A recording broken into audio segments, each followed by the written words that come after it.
All right, the Vancouver Open kicks off this weekend, and we have the defending champions join us. Can you pick out who the defending champions are out of this four? Well, definitely not us. Yeah, it could be us. Who knows? Maverick joining us along with his partner, Sam Schachter. Boys, how are you? Gentlemen? Very good. Thanks for having us on the show. It's our Thank pleasure. you. So what kind of pressure going in being the defending champions this year? Pressure? I have a little different look. If you put pressure on yourself, there will be pressure. If you go in thinking positive things, you'll be able to deal with it a little easier. There's obviously pressure, but we're just excited to be here. So, Sam, this is your second year playing together, right? Yeah. So was last year the Vancouver Open, was that a big moment for you guys? I mean, to win the tournament as a sort of newfound partnership? You know, it's always great to come back to Canada and have some success, especially, you know, in front of Maverick's home crowd. And we normally play in Toronto. So coming back to Vancouver, winning some money, it's always really nice. Yeah, Vancouver money's Open. nice. Yeah, it's nice to have some Kids bills. Beach, such a great tradition here. How fun is it to play at the Vancouver Open? It's amazing, especially having grown up playing on this beach. Yeah. And coming back and seeing all my friends, all the friends still playing, all the guys that I learned from growing up, and the fact that it gets better and better every year. Like something as simple as having full posts down the whole way of the beach now. Yeah. It's a big deal. It It's is a big good deal. thing. The beer garden's a big deal to me. But It is. It's growing every year. Yeah, that helps a little bit. But Mav, what did it take for you to sort of make that leap? I mean, because you see a lot of people playing in Vancouver, a lot of people are really passionate about the sport, starting at younger and younger ages and getting better and better. What made the leap for you? What was the difference maker? I think what made the biggest difference for me is just not being afraid to just go for it. Yeah. I mean, in Canada, it's a common theme. You have to move to Toronto. Sam's lucky. He's from that area. But it is a big move for people from the West. Yeah. It's just moving there. Why beach volleyball in Toronto, though? I mean, I know that's what you guys have to do for the sport. Sam, what have you done? Why in Toronto? Why does everyone have to move to you? The national team just works out of there. I mean, we have a couple training centers, the beaches down there. It's pretty central to everyone. Right. Let's talk about the training involved for you guys, because this is a fairly long season. It starts in March, goes through September. You guys are around the world.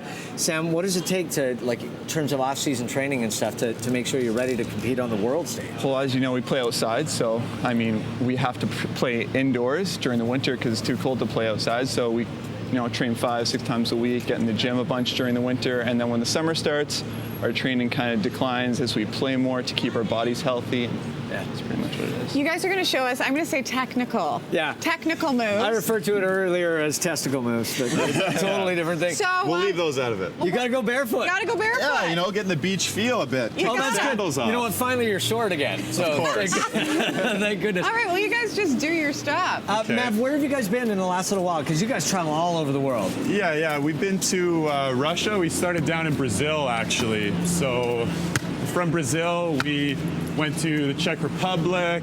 We were 2 weeks in China at some events. How does the jet lag play into how you guys train and prepare for matches like that? Because you really are traveling all over the place.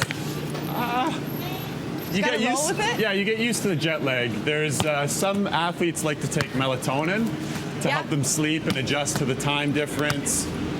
Others, when we went to Prague, we showed up very late compared to the qualifier. Yeah. So we started getting on. Oh, I was there You're for there. you, bro. Still good. Do you guys need like a backup? Because Eckford's I'll be your mascot. Jump in here. You can set for us. Feel me in, brah. No, before we went to the Czech Republic, we were getting on the sleep schedule before we left. Yeah. So we were going to bed around 6 o'clock. Not to exclude you there. Yeah. And waking up really early just to get on the time so we can make the transition that much easier. Yeah. Back to you. Oh, yeah! Oh. Get your face! We need this guy. You're coming down to the beach with us tomorrow. He will be your mascot. You guys, when can people watch you play? I think the first matches start at 8:30 or 9 tomorrow. Tomorrow, Kids Beach. Make sure that you check it out. The Vancouver Open is happening all weekend long. One last question. Yes? How fast, like, what's the fastest sort of spike/serve? Any idea what the velocity would be on that thing? Maverick clocks around 90 kilometers per hour, which is Is that big? pretty quick, yeah. Yeah, there's Definitely. the fastest on World Tour this past season was 114 kilometers an hour. But that's like You don't pretty want to get hit special. by that. that's That makes one my of a kind. forearms That's pretty- burn right that's one there, of a man. kind. There's some hesitation digging that. You can go to Volleyball BC to find out more information, or just hop down to Kids Beach this weekend. There's a beer garden. Just, I want to cover all the Mike's testicle in issues. training, you Technical guys. issues. He's in training. He needs the beer garden. First We're going to be one's right on back me. with more.